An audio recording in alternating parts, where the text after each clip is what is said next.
standing alongside her people when she got hit with reality.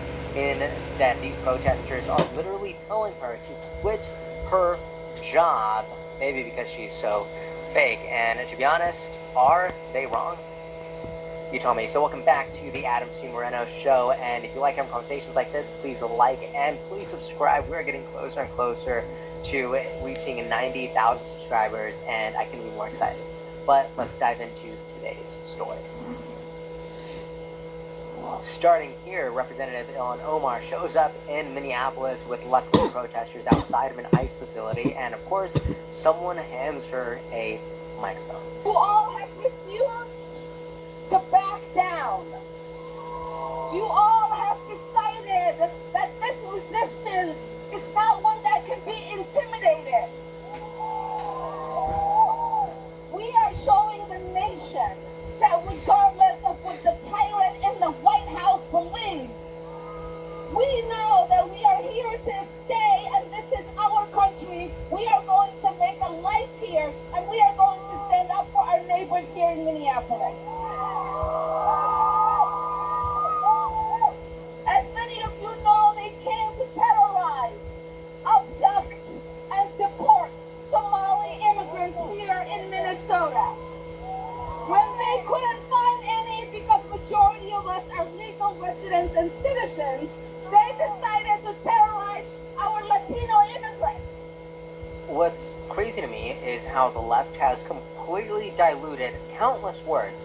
Tyrants, dictators, they are so meaningless that they can't even identify a real dictator when they show up at our front door like Maduro, because they'll just refer to him as a president.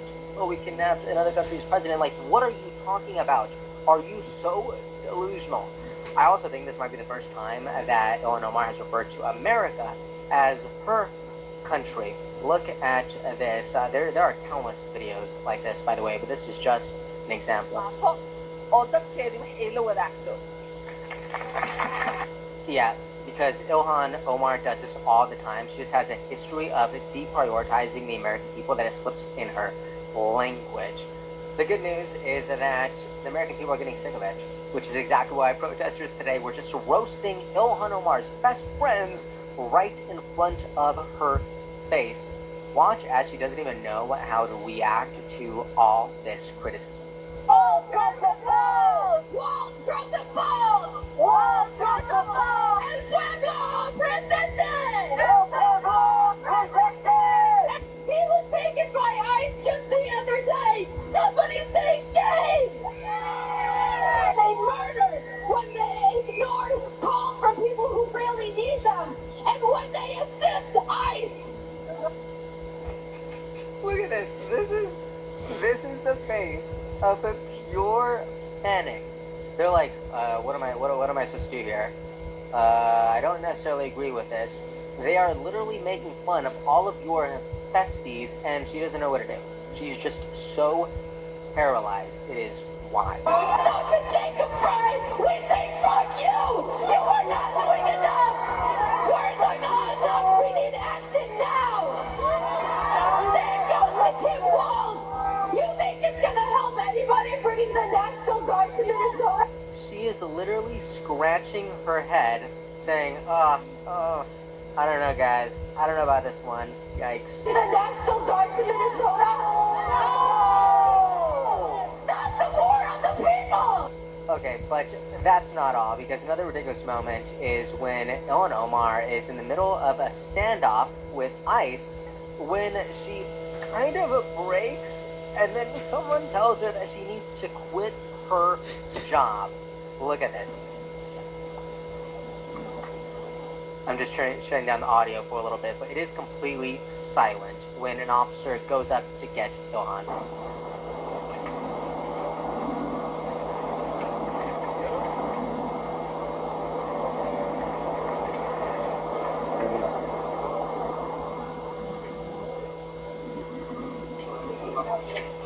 Yep, and look at this.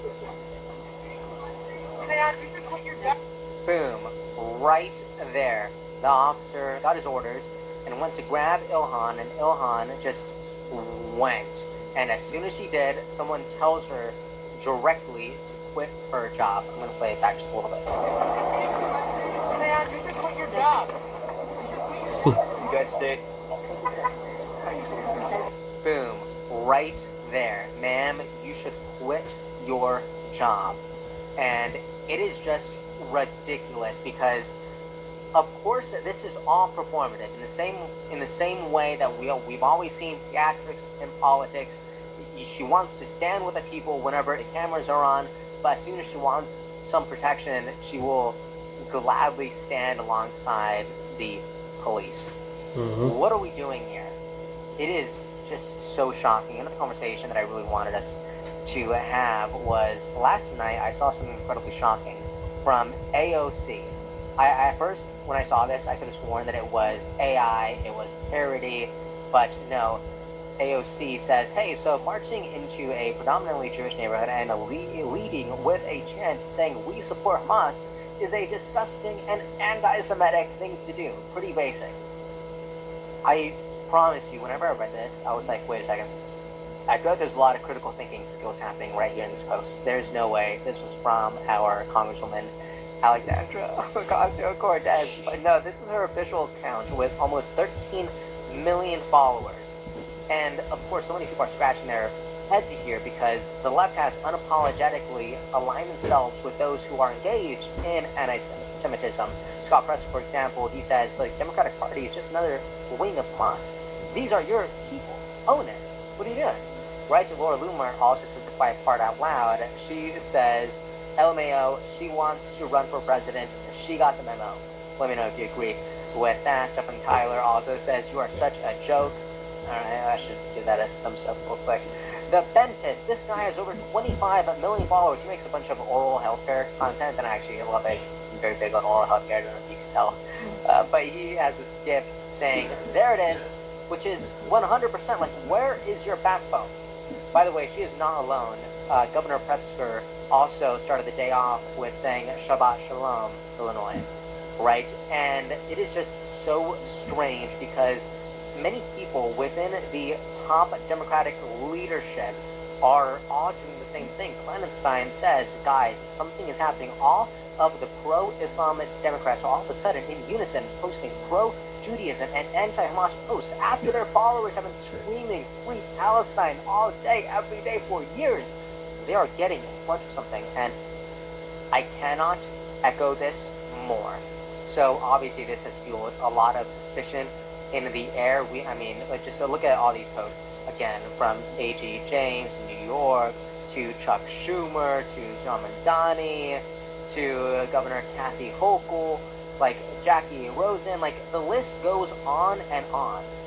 It is wild. So I really just wanted to put this front and center for you guys because code switching is very, very real, and I do think they're getting in front of something. So I don't want to fuel anything else, but it is shocking. I also wanted to show this from Carolina Levitt because I don't know about you, but I started my day off with this, and I just thought it was a fascinating retelling of what happened in Venezuela, this time from the POV, from the perspective of the security guard loyal to Nicolas Maduro. So I wanted to go ahead and read this for you.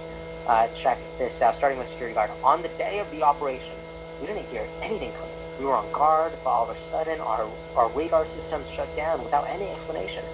And next thing we saw were drones, a lot of drones, flying over our positions. We didn't know how to react. Interviewer, so what happened next? How was the main attack? Security guard says, after those drones appeared, some helicopters arrived, but there were very few. I think barely 8 helicopters. From those helicopters, soldiers came down, but a very, very small number, maybe 20 men. Those men were technologically very advanced. They didn't look like anything we fought against before. Interviewer says, and then the battle began. Yes, but it wasn't. It was a massacre. It's almost like he was saying, yes, but it wasn't battle. It was a massacre. Just to be clear, we were hundreds, but we had no chance. So they were shooting with such precision and speed. It seemed like each soldier was firing 300 rounds per minute. We couldn't do anything. Interviewer, and your own weapons? Didn't they help? No. Not at all, because it wasn't just the weapons. At one point, they launched something. I don't know how to describe it. It was like a very intense sound wave. Suddenly, I felt like my head was exploding from the inside. We all started bleeding from the nose. Some were vomiting. We fell to the ground, unable to move. Interviewer says, and your comrades, did they manage to resist? No, not at all. Those 20 men, without a single casualty, killed hundreds of us. We had no way to compete with their technology, with their weapons. I swear, I've never seen anything like it. We couldn't even stand up after the sonic weapon or whatever it was. Interviewer, so do you think the rest of the region should think twice before confronting the Americans? Without a doubt. I'm sending a warning to anyone who thinks they can fight the United States. They have no idea what they are capable of. After what I saw, I never want to be on the other side of that again. They are not to be messed with, interviewer says. And now that Trump has said Mexico's on the list, do you think the situation will change in Latin America? Security guard says, definitely. Everyone is already talking about this. No one wants to go through what we went through. Now everyone thinks twice. So what happened here is going to change a lot of things. Not just in Venezuela, but throughout the region. Holy smokes. It sounds like this man went through hell. I just want anyone else to go through the same thing. And again, I believe in the truth of the contents of what I just described to you because our press secretary, Caroline Levitt, we posted it. To me, this is an endorsement of truth, and this is from her official account. So take that for you will. But what a chilling warning this was. And my goodness, the fact that not a single American life was taken makes this that much more impressive. Also, there was like a sonic weapon of some kind. What? That's kind of shocking. That is mind-blowing. And not in the literal sense that this person just described where something actually terrible happened. No. Just metaphorically, it is very, very mind-blowing. It is nuts, but please tell me what you think about all that. I'm suddenly feeling very patriotic after I read that. I also wanted to do something real quick. Guys, I just wanted to say thank you.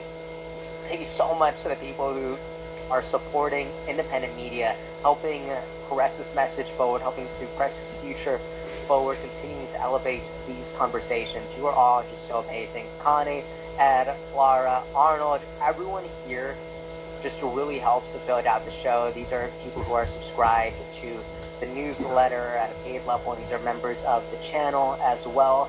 And I'm just so grateful, so beyond words, and I just wanted to do this at the end of the video, and I just wanted to show my appreciation, wanted to declare my appreciation for all of you for not just believing in me, but believing in this show and believing in what we are doing here. I have a lot of big plans, and you know, one of the first goals that I have is not just hitting 90,000 subscribers, but hitting 100,000. I feel like we're so close. I can say that we're just a little tiny YouTube channel. Like, I'm baby YouTube Junior over here, but